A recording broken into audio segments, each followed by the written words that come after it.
ذرا سن. 13 رجب یہ نہ پڑھا تو کچھ نہ پڑھا. 13 رجب ابو طالب اپنے گھر سے اپنے حرم کو لے کے چلے. خبردار کوئی پڑھنے والا اگر پڑھے روک دینا. اکیلی نہیں آئی تھی بی بی, ابو طالب لائے تھے. بنی ہاشم کی عورتیں اکیلی گھروں سے باہر پیر نہیں رکھتی, قدم باہر نہیں رکھتی. ابو طالب ساتھ تھے. لائے جو پچھلے سال پڑھا وہ نہیں پڑھا. ایک جملہ ہے, پڑھوں تو اس میں بھی کوئی حرج نہیں ہے, پڑھوں تو کوئی حرج نہیں ہے, لیکن وہ پڑھوں تو نہیں پڑھا تھا. بات تمام ہو گئی. کتاب کے عالم بتانے جا رہا ہوں. رک جاؤں تو یہیں گھنٹہ اور تقریب ہو سکتی ہے, لیکن جملہ سن لو. ابو طالب جناب فاطمہ بنت اسد کو لے کے آئے, رکن یمانی کے پاس لا کے بٹھا دیا. بی بی کعبے میں چلی گئی, دیوار واپس بند ہو گئی. 13 کو بی بی گئی, علی آ گئے, ماں عبادت میں مصروف رہی. ماں عبادت میں مصروف رہی. 13 کا دن گزرا, رات گزری. 14 کا دن گزرا, رات گزری. 15 کا دن گزرا, رات گزری. 16 رجب دیوار وہیں سے واپس 3 دن تک پتہ ہے کعبے میں کیا ہوتا رہا. یہ عجیب داستان ہے. عکاس کا میلہ سجا ہوا تھا, پورا عرب جمع, سب حیران تھے, چابی بھی نہیں مل رہی تھی. ابو طالب وہاں بٹھا کے اپنے حرم کو مکے سے چلے گئے تھے. نہ رسول مکے میں تھے نہ ابو طالب. پورا عرب ڈھونڈ رہا ہے, چابی لاؤ, دروازہ کھولو, چابی کس کو ملے, دروازہ کون کھولے.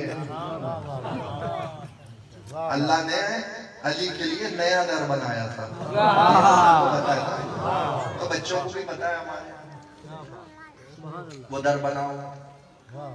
1400 سال گزر گئے, در بناؤ. لیکن میرا جملہ یاد رکھتا, 3 دن کے بعد جب رسول واپس آئے اور ابو طالب واپس آئے, تو سب سے پہلے بس اسی جملے کے لیے تقریر تھی. دروازہ بنا دیوار میں دوبارہ. جناب فاطمہ بنت اسد بچے کو لے کے باہر آیا. آتے ہی رسول کے ہاتھوں پہ دیا. ایک فکرہ ہے جس کے لیے ساری محنت, اسی پہ جشن تمام ہونے جا رہا ہے. رسول اللہ نے علی کو دیکھا, علی نے رسول کو دیکھا, آنکھوں سے آنکھیں ملی, رسالت کی آنکھیں عین اللہ ہی نگاہوں سے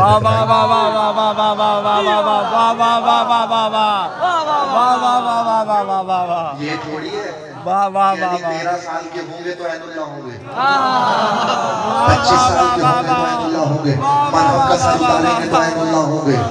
آیا تو عین اللہ, آیا تو ید اللہ, آیا تو جنب اللہ, آیا تو وجہ اللہ. اس کے آنے کا اثر یہ ہوا کہ جیسے علی کعبے میں آئے, جتنے بت کعبے کے گرد تھے وہ سب اونٹے منہ گرے. سارے جھوٹے خدا علی کے آتے ہی گر گئے, مر گئے, ٹوٹ گئے, ختم ہو گئے. اس سے اچھی کیا توحید پڑھوں کہ علی کا آنا ہی توحید کی بقا ہے. بے شک, بے شک, بے شک. اللہ ہوتا تو کعبے میں نہ آتا, علی ہے تبھی کعبے میں آیا ہے. یہ الگ بات ہے کہ اللہ کی مرضی تھی کہ اس کے گھر میں علی اتارا جائے. جب علی اترے تو میرا جملہ یاد رکھیے گا, عین اللہ ہی نگاہیں رسالت کی نگاہوں سے ٹکرائیں. بھائی نے بھائی کا چہرہ دیکھا, علی نے آنکھیں کھول دی. جیسے علی نے آنکھیں کھولی, عین اللہ ہی نگاہوں سے علی نے رسول کا چہرہ دیکھا, چہرے کی زیارت کی. تمہارا میرا بچہ آنکھ سنبھال نہیں سکتا پہلے دن کا, پتلی ٹھہرتی نہیں ہے, یہ ابو طالب کا پسر ہے, رسول کے چہرے کی زیارت کر رہا ہے, رسول علی کا چہرہ دیکھ رہے ہیں, گردن پھیلی ہوئی ہے. ہاں توجہ, السلام علیکہ یا رسول اللہ. رسول کو سلام کیا, وعلیکم السلام کا جواب دیا رسول نے. رسول نے کہا وعلیکم السلام یا مسیح و خلیفتی و صاحب الدمائی.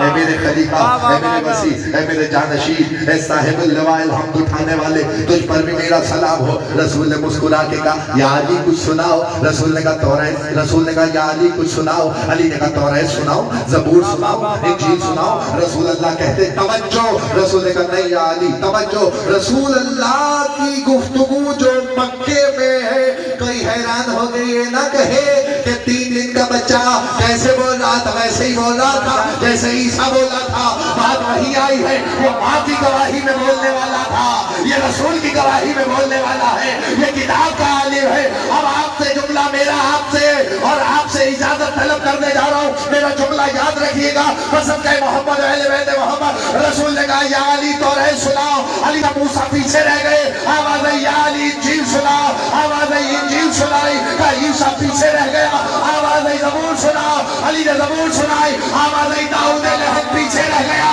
آواز ہے یا علی اب قرآن سناؤ۔ علی کہہ سکتے تھے یا رسول اللہ ابھی تو میں آیا ہوں، میرے آنے کے 10 سال کے بعد قرآن آئے گا۔ علی نے کہا قد افلح المؤمنون، مومن فلاح پا گئے۔ رسول مسکرا کے کہنے لگے ہاں یا علی تو ہی تو ان کا پیشوا ہے جو لوگ فلاح پا گئے ہیں۔ آج لوگ اعتراض کرے وہ جس کی کتاب تھی اس نے تو آتے نہیں پڑھی، وسیع کیسے پڑھ سکتا ہے؟ جاہلو، رسول جاہلوں میں آیا تھا، کن کو سناتا؟ علی تو کتاب کے بارش کو